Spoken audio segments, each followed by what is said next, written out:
in the same alignment as space. The final frontier. Space, the final frontier.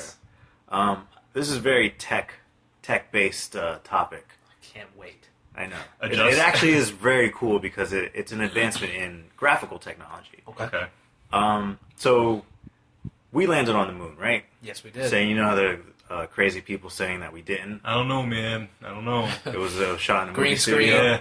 All right. It was Kubrick. He shot it. I mean, that would be an incredible... If, that's what really happened. Stanley Kubrick actually filmed the moon landing.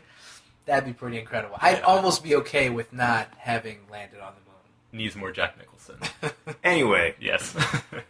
Nvidia has found another way to quell the naysayers. Recently, they came out with their 900 series, which is their newest generation of video cards, and on them, they have what's called a Maxwell platform, and this is like one of their most advanced, power efficient chipsets that they've released. With that come new technologies. With every new generation of graphics card, they have new technologies. This graphics card has something called voxel global illumination, and pretty much what this is it's the graphics card ability to render light in real time. So before, whenever you see graphics in game that's pre-rendered, that's a set light source. That's the only time that it interrupts is when it casts a shadow. So you never see the inverse of that, where light is bouncing off of an object in real time. So that's what it is. What they did is they recreated the lunar landing piece by piece. They recreated the astronauts. They recreated the lunar landing rocket. Not the rocket. Lunar lander. The lander, right. Yeah. Okay, sure, the lander. And they actually recreated everything so that the light was specific to the actual conditions when they landed. And they proved that, or the biggest myth was that Neil Armstrong was in the shadow of the lunar lander. But he was completely illuminated. So naysayers were saying that there was a studio light, since it was shot on Earth to them, there was a studio light casting on Neil Armstrong, and that is why he was illuminated in the shadow of the lunar lander on the moon, right? So what Nvidia is saying is that, or what they did was they recreated the entire scene, and they found that the reason why Neil Armstrong was completely illuminated was because there was another astronaut behind the camera, the one that was taking the picture, reflecting light from the sun off of his spacesuit onto Neil Armstrong. And so all of this was completely realistically simulated through their graphics cards. Neat. I mean, the first thing that a naysayer would say was like, yeah, sure it was. The government got to Nvidia, man. Right? No, but you're right. That's pretty interesting. Yeah. I like that specifically with everything having to do with NASA and space travel. Everything is down to a science, and everything's down to a math. Like, you can recreate things like verbatim, exactly how they happen, because we have all those numbers for specifically what time of day it was, where their position was on the moon compared to the Earth, compared to the sun. Like, all that's mapped out, so you can realistically reimagine that. That can be done. And the thing was, what was cool about it was that they recreated the entire setting. So it's not like they just had the moon. They had the stars in the background, the sun on their backside casting light, and everything. And their simulation was identical to the actual photograph. So even in the actual photograph, you can't see stars, which was another thing that naysayers were saying. But Nvidia's simulation explains that the aperture on the camera that they took was open, or was closed too far because it was too bright. Without the aperture being closed, the astronauts and everything on the surface of the moon would have come up as a big fuzz, big blur. Well, I mean, the sun is like right there, so without the there's atmosphere, there's no stuff. atmosphere filtering it. Yeah. So, but I mean, I bring that up because it's a really cool technology. It's kind of like a precursor to see where graphics are going in video games and how realistic they're going to become. Because obviously this technology now is on PC, but it's brand new. These next-gen consoles are brand new. There's no reason later on why these can't be ported over. Oh, yeah. Right. Yeah, the coolest thing I've seen from, I guess, current gen, new gen as they call it, NPC, the new stuff coming out on PC, is that it's not necessarily this leap that we saw with PlayStation 1 to PS2 or PS2 to PS3, right. But it's all in those little minute details. Yes. Making those little random things happen is really the difference maker. You've seen it in Watch Dogs. Yeah. With that new oh my God. PC filter thing. That was the those coolest. Small that details. when I saw the side by side comparison, and if you stand in front of like a truck or any car with their headlights on, without the patch, it's just like you're standing there and the light's passing through you. With the patch, the headlights are casting a shadow, your shadow on the floor, in addition to the shadow that's being casted onto the car with the street lights, and it's like a much more in-depth graphical simulation. Yeah. So it's very nice. Other games like Black Flag. Like you guys, it's not on consoles, which sucks, but there was a patch that added PhysX and Nvidia's the smoke stuff. physics, right? So you can shoot your musket, and every time you shoot it, it emits a cloud of smoke that reacts naturally to your player. So you can walk through that cloud of smoke, and it'll kind of billow over, depending on how fast you move, or if you're strafing while you're shooting, the smoke cloud will drag across as you're strafing. Right. Yeah. It all acts more realistically to the world that we know, and I think that's the biggest difference. I heard even the new PlayStation 4 driving game, Drive Club, is coming out pretty soon. They say that apparently each individual snowflake is rendered within the game. So seems like a bit of a waste. But you say that, and it may be something you don't notice. You don't necessarily notice every single one, but if you look at it as a big picture, it makes all the difference in the world. Right. I remember when you showed me the Last of Us. What's it called? Remastered edition, and they zoomed in on Joel's face, and he had individual mustache hairs. That's incredible. Are you kidding me? That's why is that? Cracks in the skin. Why is it so deep? That's pores. Amazing. Yeah, it's all that little stuff. I'm telling you, that's going to be the differentiator. Those subtleties. They make getting a PlayStation 4 worth it. Getting a current gen console, right? Because if you watch going back to Destiny for a second, if you watch the graphics comparison just to Destiny, it's just like if you just gloss over it, you're like, it's not that big of a difference. But if you really look at it, it's like, no, there's a huge difference. It's all in the textures. Yeah. I was watching the side by side, and the biggest difference to me was when something was far away. Because that detail's not there, it gets lost on the Xbox. Yeah. Where the guns and everything up close, it almost looks identical, at least on the video. Right. At first glance, But when you get into the part where they're in the ghost turns the lights on, and all that, they scatter. Yeah. That's exactly what I was thinking. Right. That was the one where it made me go, there's a huge difference. That's it. Yeah. That's it. Yeah. It's the like you said, the textures, the subtlety of it. It's just, it's worth it. Right. A lot of these little things, this again, I'm going to say it, minutia of things that you can see. The minutia of things that you can see. It's not a word. It's totally a word. It's totally a word. It's like my favorite word. You made it up. The minutia of things that you can see. The Minutia Podcast. The One Minutia Podcast. The minutia that you can see within the games nowadays, the little subtleties, you can't really capture in a screen grab, a little picture. You wouldn't be able to see that in a GamePro magazine and be like, yeah, that's the difference between the PS4 and PS3. Please. Any magazine can't have the kind of resolution that a monitor has now. And that's what I'm saying. Between that and not being able to see something in motion is what's making the future of video game journalism and things of that nature go towards these YouTubers. Instead of us going to I get what you're saying. A magazine, this is another reason why magazines are dying out to see the actual experience, the actual reaction. And YouTube's bringing up 60 frames per second soon. You're gonna be able to start uploading videos at 60 frames per second. What does it matter? You can't fucking load a video on YouTube. It's gonna be 60 frames per second, but it's gonna take an hour to load a 3-minute video. Oh.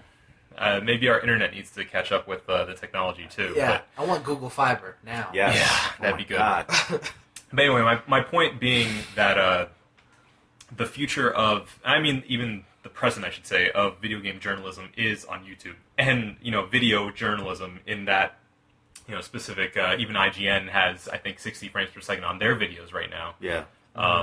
But being able to see these little things in this current technology is what makes the difference. It is the definitive change from last gen to current gen. Right. So that more so than anything else is putting the nail in the coffin. Right. And I mean, like, you have to think back.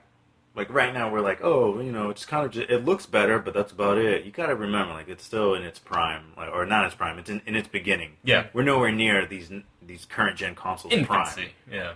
Once developers start kicking in high gear, and I don't doubt soon one of those consoles is going to actually have like a physics simulation on it, so that it can run things like Assassin's Creed Black Flag Smoke or that other example, the Light.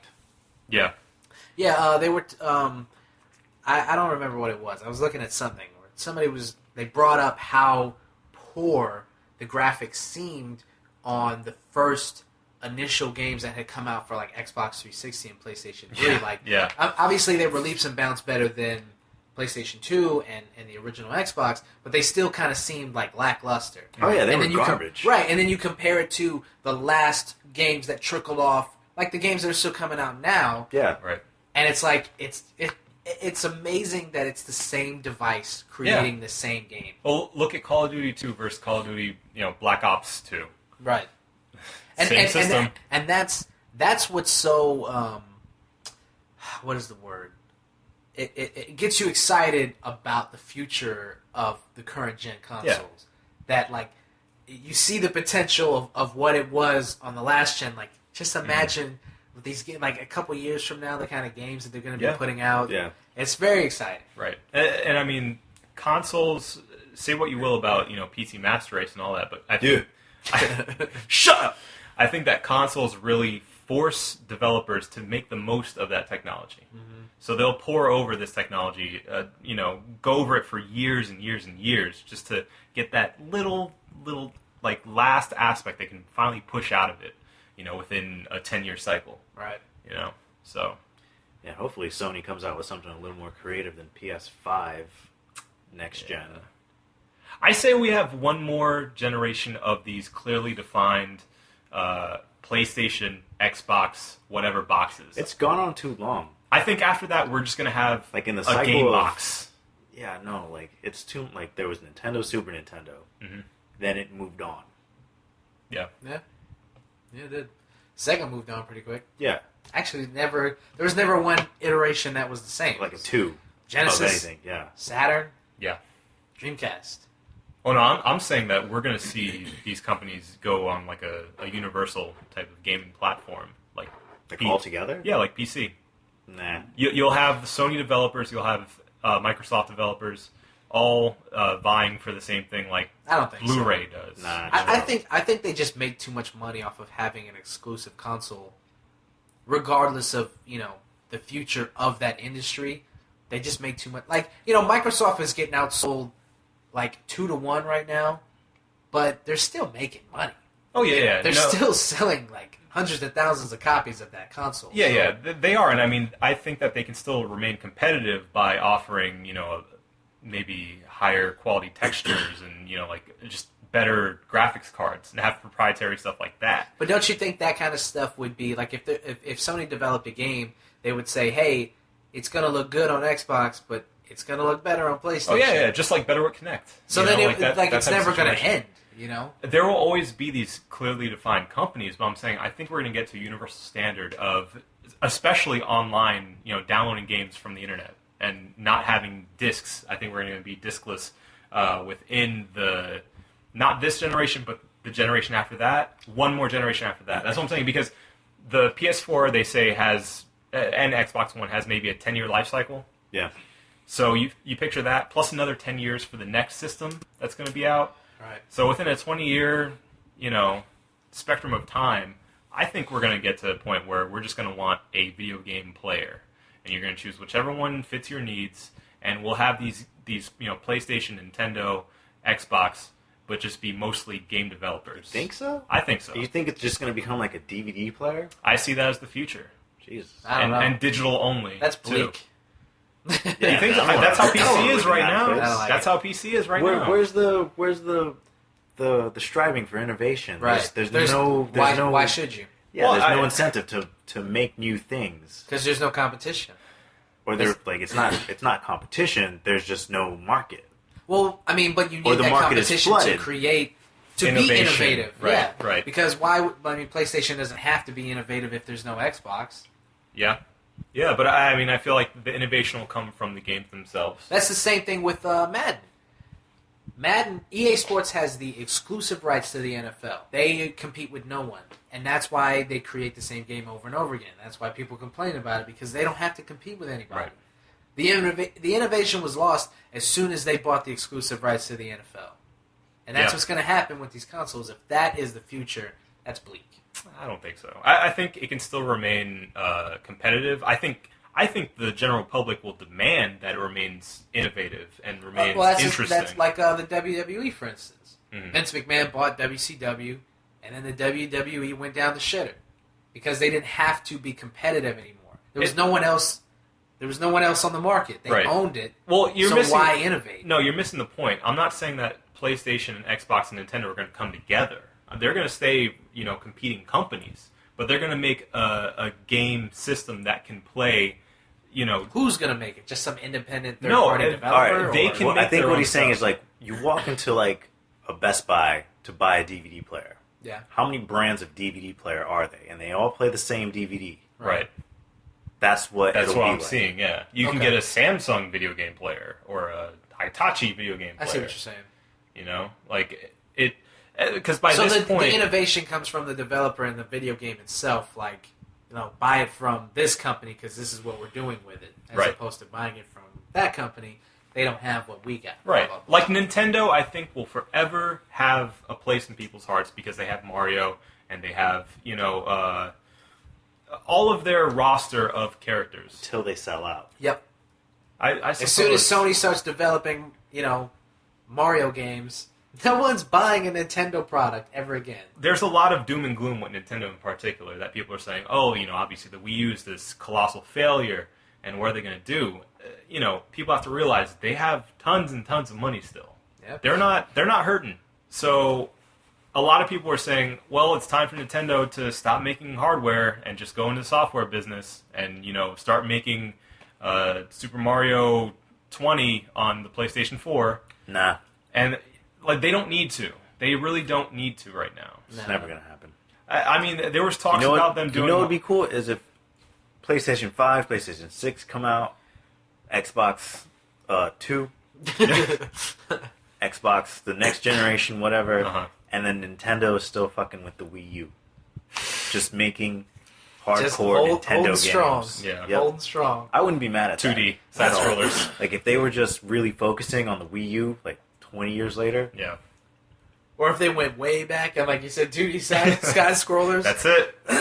that'd be great. Well, what I was trying to get at was there was a lot of rumors since they were doing so bad with that they were going to have to go into solely doing software, and obviously that's garbage. Like Sega. Yeah, exactly, the same thing. Sad. It's very sad. Hopefully they'll get back on their feet one day. They should start a Kickstarter. Yeah. I'd put money into that. No doubt about it. All right. Dreamcast 2.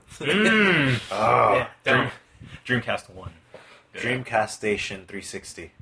Dreamcast Station. Yeah, The Dreamcast Station. 360. Made by Samsung. The Dreamcast The Samsung Dreamcast Station 360. 360U. It plays UMDs. That's it. We're bringing it back. That's funny. Anyway, what I was trying to say was people were guessing that Nintendo was going to get more into the handheld market by getting onto people's phones. So, yeah, games like, I don't know, like I could see Pokemon on an iPhone I'd rather not. or an iPad. I mean, I already have it, but it's an emulator. yeah, And it's awesome. No, like for iPhone. No, I know, but I'm just saying, like, that's not a hard leap to make. no. No, yeah. As long as it's not like a shitty Super Mario Brothers that you have to hit the little Oh no, virtual the button. Mario Temple Run. Oh, disgusting. No, Jesus. please. I can see it. I can see it. Oh no. Oh. That's what I'm afraid of. If they were to go that route. Yeah. Woohoo! Oh, Jesus Christ. And like he's collecting coins, and every time it goes. You have to pay to unlock Why the you next do level. this, David? Why you do this? That's a horrible future. yeah.